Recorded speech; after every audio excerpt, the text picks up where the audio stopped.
പിതാവിന്റെയും പുത്രന്റെയും പരിശുദ്ധാത്മാവിന്റെയും നാമത്തിൽ ആമേൻ. ഈശോയിൽ സ്നേഹം നിറഞ്ഞവരെ, ഈശോയുടെ ഉയർപ്പിന്റെ ആഴ്ചയിലെ ബുധനാഴ്ച ദിവസമാണ് നമ്മൾ ഇന്ന് പ്രാർത്ഥനാപൂർവമായിരിക്കുന്നത്. ഇന്ന് പരിശുദ്ധ കുർബാനയിൽ വായിച്ച് ധ്യാനിക്കുന്നത് എമ്മാവൂസിലേക്ക് പോയ ശിഷ്യന്മാർക്കുണ്ടായ ഈശോ അനുഭവമാണ്. വിശുദ്ധ ലൂക്കാസ് സുവിശേഷം 24 അധ്യായം 13 മുതൽ 35 വരെയുള്ള വാക്യങ്ങൾ. വിശുദ്ധ കുർബാനയിൽ നമ്മൾ ഇന്ന് അനുഭവിക്കുന്ന ഏറ്റവും പ്രതീകാത്മകമായ ഈശോയെ അനുഭവിക്കുന്നതിന്റെ ചിത്രമാണ് ഇന്നത്തെ സുവിശേഷം.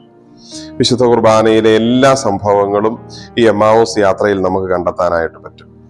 പഴയ നിയമം വ്യാഖ്യാനിച്ച് കൂടെ വരുന്ന ഈശോ, പരസ്പരം സംസാരിച്ചും പരസ്പരം അന്വേഷിച്ചും ദൈവത്തെ തേടുന്ന ആളുകൾ,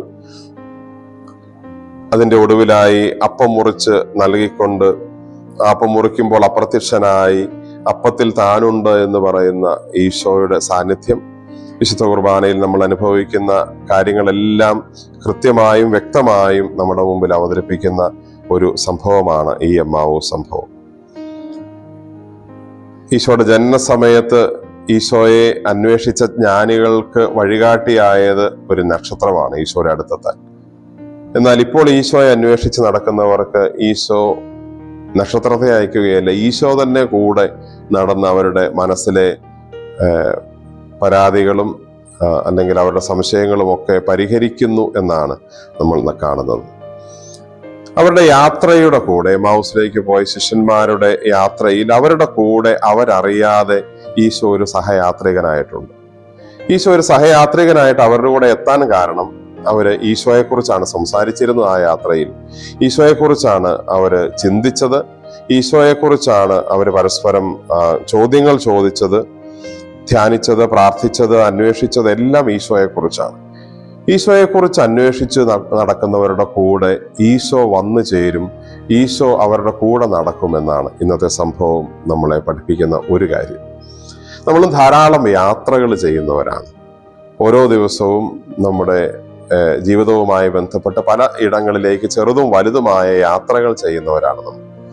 നമ്മുടെ യാത്രാവസരങ്ങൾ നമുക്ക് പ്രാർത്ഥനയ്ക്കും ഈശോയെക്കുറിച്ച് ചിന്തിക്കുന്നതിനുമുള്ള അവസരങ്ങളായാൽ നമ്മുടെ ആ യാത്രയുടെ കൂടെ ഈശോയും വന്നു ചേരും, നമുക്ക് കൂട്ടിനായി സംരക്ഷണത്തിനായി ഈശോയും ഉണ്ടാകുമെന്നുള്ള വലിയൊരു ആശ്വാസത്തിന്റെയും ഓർമ്മപ്പെടുത്തലിന്റെയും സന്ദേശം ഈ സുവിശേഷം ഇന്ന് നമുക്ക് തരുന്നുണ്ട്. ഒരു പക്ഷേ യാത്രയിലൊന്ന് ഒരു കൊന്തയൊല്ലി പ്രാർത്ഥിക്കാൻ, ഒരു കരുണക്കൊന്ത ചൊല്ലാൻ, അല്ലെങ്കിൽ ഒരു കുരിശിന്റെ വഴി പ്രാർത്ഥന ചൊല്ലാൻ, യാത്രയ്ക്ക് നമുക്ക് കിട്ടുന്ന സമയങ്ങൾ വെറുതെ ഇരുന്ന കാഴ്ചകൾ കാണാതെ ഈശോയെക്കുറിച്ച് ചിന്തിച്ചും ധ്യാനിച്ചും, ഒരുപക്ഷെ ഓരോ ദിവസവും പള്ളിയിൽ കേൾക്കുന്ന വിശുദ്ധ ഗ്രന്ഥഭാഗങ്ങളെ കുറിച്ച് നമ്മുടെ വ്യക്തിപരമായ രീതിയിലൊന്ന് യാത്രാ സമയങ്ങളിലൊന്ന് ചിന്തിക്കാൻ സാധിച്ചാൽ അത് ഈശോയെ നമ്മുടെ യാത്രയിലേക്ക് നമ്മൾ ക്ഷണിച്ചു വരുത്തുന്ന കാര്യമായി മാറും. എമ്മാവൂസിലെ ശിഷ്യന്മാർ യാത്രയുടെ അവസാനം തങ്ങളുടെ വീട്ടിലേക്ക് കയറിയപ്പോൾ ഈശോ യാത്ര തുടരുകയാണെന്ന രീതിയിൽ നിന്ന്, പക്ഷെ ഈശോയ്ക്ക് അവരുടെ കൂടെ താമസിക്കാനായിരുന്നു ആഗ്രഹം. തിരുവചനം പറയുന്നല്ലോ, അവൻ യാത്ര തുടരുകയാണെന്ന് ഭാവിച്ചു. ഇവർ തന്നെ വിളിക്കുമെന്ന് ഈശോ ന്യായമായും പ്രതീക്ഷിച്ചു. നമ്മൾ ഈശോയെക്കുറിച്ച് നമ്മുടെ യാത്രകൾ ചിന്തിക്കുമ്പോൾ, പ്രാർത്ഥിക്കുമ്പോൾ ഈശോയെ നമ്മുടെ കൂടെ യാത്ര ചെയ്യാൻ ക്ഷണിക്കുകയാണ്. ഈ ശിഷ്യന്മാർ തങ്ങളുടെ കൂടെ താമസിക്കാൻ ഈശോയെ ക്ഷണിച്ചു.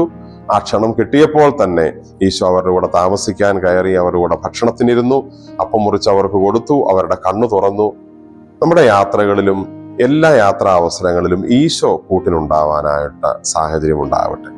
നമുക്ക് പ്രാർത്ഥിക്കാം. കർത്താവായ ഈശോയെ, അങ്ങ് യാത്രികനായി യാത്ര ചെയ്യുന്നവരുടെ കൂടെ പോകുന്ന സ്നേഹമുള്ള ദൈവമാണെന്ന് ഞങ്ങൾ മനസ്സിലാക്കുന്നു.